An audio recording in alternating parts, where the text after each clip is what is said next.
Hoje, restam apenas 45 exemplares de uma determinada espécie de árvore na natureza. Ainda assim, ela sobreviveu por cerca de 200 milhões de anos, escondida em um cânion remoto da Austrália, cujo local é mantido em segredo pelas autoridades. Em janeiro de 2020, esse cânion esteve prestes a ser destruído por um incêndio, e durante 4 dias, ninguém soube se ao menos uma dessas 45 árvores havia sobrevivido. Surpreendentemente, a mesma espécie está crescendo atualmente em Sussex, na Inglaterra, ao ar livre e produzindo sementes, não em uma estufa especial, mas sob as condições normais do clima britânico. Os cientistas ainda tentam entender como ela consegue se desenvolver tão bem ali. O pinheiro Woleme não é um pinheiro verdadeiro. Ele pertence à antiga família das araucárias, um dos grupos de coníferas mais antigos do planeta. Fósseis mostram que essa espécie já existia há cerca de 200 milhões de anos, durante o período Jurássico, quando Gondwana ainda formava um único continente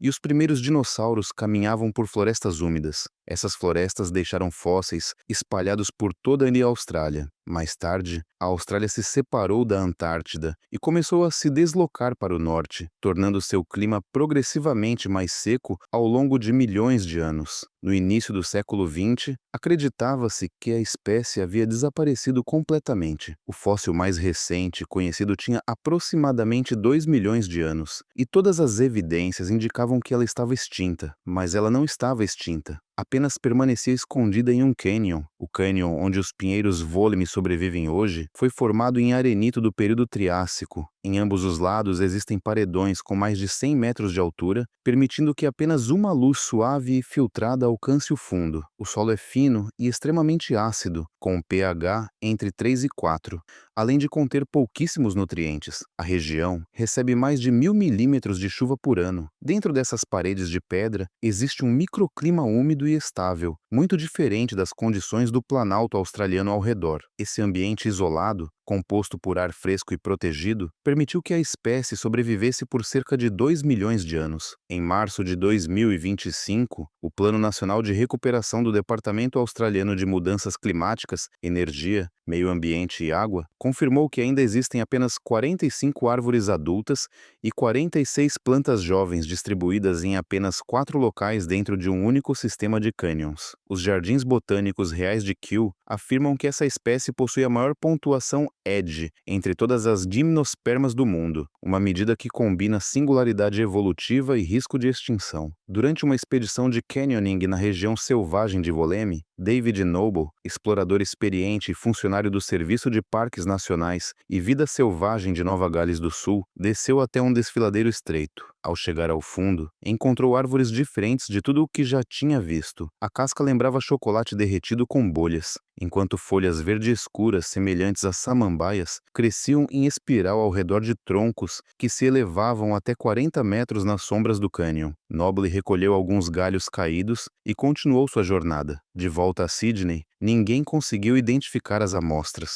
Durante semanas, especialistas estudaram os materiais coletados. As folhas não correspondiam a nenhuma espécie viva conhecida, e a estrutura dos cones também não se encaixava em nenhum gênero existente dentro da família das araucárias. Tornou-se evidente que seria necessário criar um novo gênero. Em 1995, a espécie foi oficialmente descrita na revista científica Telopea, publicada pelo Herbário Nacional de Nova Gales do Sul. Ela recebeu o nome Wollemia nobilis, em homenagem tanto ao Parque Nacional quanto ao homem que encontrou algo que a ciência acreditava estar extinto havia 2 milhões de anos. A localização do bosque foi imediatamente mantida em segredo e continua sendo protegida até hoje. Pesquisadores autorizados a visitar o local precisam passar por rigorosos procedimentos de descontaminação. O motivo é uma doença vegetal chamada Phytophthora cinnamome, que ataca as raízes das coníferas e está presente em muitos solos australianos. Ela poderia ser transportada até o cânion na sola de um simples sapato e causar danos que nem mesmo as eras glaciais conseguiram provocar. Estudos genéticos iniciais revelaram outra descoberta surpreendente. Praticamente não havia diferenças genéticas entre os grupos naturais existentes. Dentro dos próprios grupos,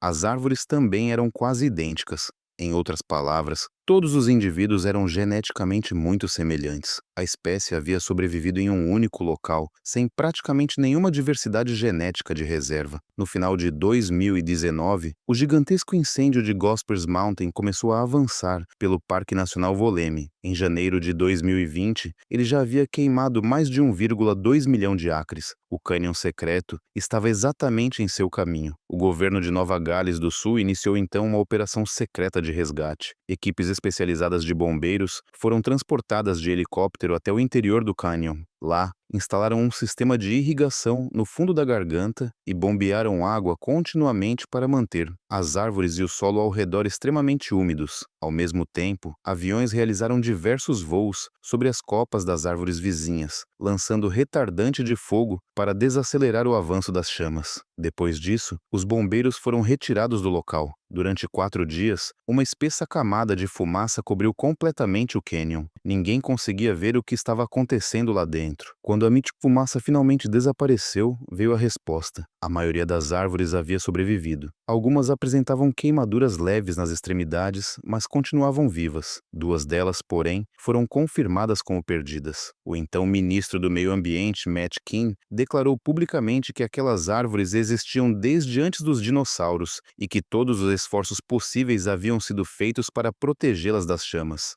Ao mesmo tempo, cientistas e autoridades perceberam o quão vulnerável aquela espécie realmente era. Mesmo medidas extremamente cuidadosas não eram capazes de eliminar completamente o risco, restando apenas 45 árvores em um único cânion após uma única temporada de incêndios. O próximo passo tornou-se evidente. Em setembro de 1997, apenas 3 anos após a descoberta de David Noble, a ministra do Meio Ambiente de Nova Gales do Sul, Pam Allen, entregou 2 árvores de Woleme ao professor Sir Gillian Prance, então diretor dos Jardins Botânicos Reais de Kew, na Inglaterra. Com isso, a Grã-Bretanha tornou-se um dos primeiros países fora da Austrália a receber exemplares vivos da espécie. A escolha não era tão óbvia quanto parece hoje. Kew está localizada muito ao norte, próximo aos 51 graus de latitude, onde os invernos são escuros, as geadas são frequentes e a luz solar é limitada durante vários meses do ano. À primeira vista, essas condições pareciam completamente diferentes das encontradas em um cânion australiano protegido. Em 2005, teve início um teste oficial para avaliar a capacidade de sobrevivência dessas árvores. Um grupo de exemplares chegou da Austrália e foi plantado em diferentes tipos de solo dentro de Kew. Durante 3 anos, cada sinal de crescimento foi cuidadosamente registrado e monitorado. Ninguém sabia ao certo o que aconteceria. Aos poucos, porém, surgiu um padrão claro. As árvores cultivadas em solos mais ácidos, semelhantes aos encontrados em seu habitat natural, apresentaram resultados melhores do que todas as outras. Em 2008, os testes chegaram ao fim, e os exemplares sobreviventes foram transferidos para o Arboreto de Kew. Não houve um grande anúncio nem uma celebração especial. As árvores simplesmente continuaram crescendo. Os exemplares plantados após os testes passaram a crescer cerca de 1 metro por ano. Um grupo de 5 árvores atingiu aproximadamente 6 metros de altura, enquanto a maior chegou a cerca de 6,3 metros. Era muito mais do que os pesquisadores esperavam inicialmente. Então, em 2010, aconteceu algo inesperado. As árvores começaram a produzir cones. No ano seguinte, funcionários do arboreto recolheram 6 cones de uma única árvore, que havia produzido 25. Cada cone continha, em média, cerca de 187 sementes. A maioria dessas sementes foi enviada para o Millennium Seed Bank, enquanto o restante foi cultivado diretamente no arboreto. Uma espécie que existia há 200 milhões de anos agora, estava se reproduzindo com sucesso em um jardim no sudoeste de Londres. Wakehurst, o Jardim Botânico Silvestre de Kew, localizado em Sussex, possuía 15 dos primeiros pinheiros Woleme cultivados no Reino Unido. Crescendo em Coatswood, eles aumentavam cerca de 30 centímetros por ano. Era um ritmo mais lento do que em Kew, mas permanecia constante mesmo durante os invernos britânicos e em solo aberto. Então chegou um ano particularmente incomum. Em determinados períodos, algumas árvores produzem muito mais sementes do que o normal. Os cientistas ainda tentam compreender exatamente o que desencadeia esse fenômeno natural. Em Wakehurst, os funcionários do viveiro coletaram 168 sementes de pinheiro voleme, um número muito superior às habituais 20 ou 30 sementes colhidas em anos normais. Dessas 168 sementes, 134 pareciam viáveis para a germinação. Pela primeira vez, sementes coletadas em Wakehurst foram adicionadas ao Millennium Seed Bank, a maior coleção de sementes de plantas silvestres do planeta. Faye Davis, responsável pelo viveiro de Wakehurst, afirmou que essa coleta representava um passo importante para a preservação da espécie. Ela também destacou que a equipe já cuidava de pinheiros Wollemi havia mais de 10 anos. Uma árvore da qual restavam apenas 45 exemplares na natureza acabara de colocar mais de 100 sementes em uma das instalações de conservação mais seguras do mundo. As árvores de Wakehurst continuam sendo monitoradas. Ao mesmo tempo, a coleção cultivada continua crescendo. Os acontecimentos dos últimos anos levantaram uma pergunta que os pesquisadores vêm tentando responder há muito tempo. Por que justamente a Grã-Bretanha? Afinal, estamos falando de uma árvore cuja história remonta a cerca de 200 milhões de anos. Mesmo assim, ela cresce hoje nos solos de Sussex, resiste aos invernos ingleses e ainda produz cones e sementes. Em 2019, os Jardins Botânicos de Sydney lançaram um projeto global de ciência cidadã chamado I Spy a Wollemi Pine. Ao todo, foram recebidos 1.510 registros provenientes de 31 países distribuídos por 5 continentes. Os resultados foram publicados em 2023 na revista científica Plants People Planet. A análise mostrou que os pinheiros Wollemi prosperam em regiões onde as temperaturas médias mensais variam entre 3,2 graus Celsius e 25,4 graus Celsius, onde há precipitação abundante e onde os solos são argilosos ou ácidos. Exemplares saudáveis foram documentados na Espanha, Suíça, Canadá, Havaí e em diversas partes do Reino Unido. No entanto, a descoberta mais importante não estava relacionada à Grã-Bretanha, mas sim ao ambiente natural da própria espécie. O cânion escondido nas Blue Mountains, dentro do Parque Nacional Wollemi, não representa a Austrália como um todo. Trata-se de uma área pequena, fresca e úmida, protegida do calor do Planalto australiano por paredões de arenito com mais de 100 metros de altura. Registros dos Jardins Botânicos de Sydney confirmam que o pinheiro Wollemi tolera o frio melhor do que qualquer outra araucária australiana. Ao mesmo tempo, apresenta menor tolerância ao calor. Em outras palavras, ele não evoluiu para viver em um continente quente, mas sim em um cânion protegido. O clima desse local, constantemente úmido, possui muito mais semelhanças com o sul da Inglaterra do que com a maior parte da Austrália. Em 31 de outubro de 2023,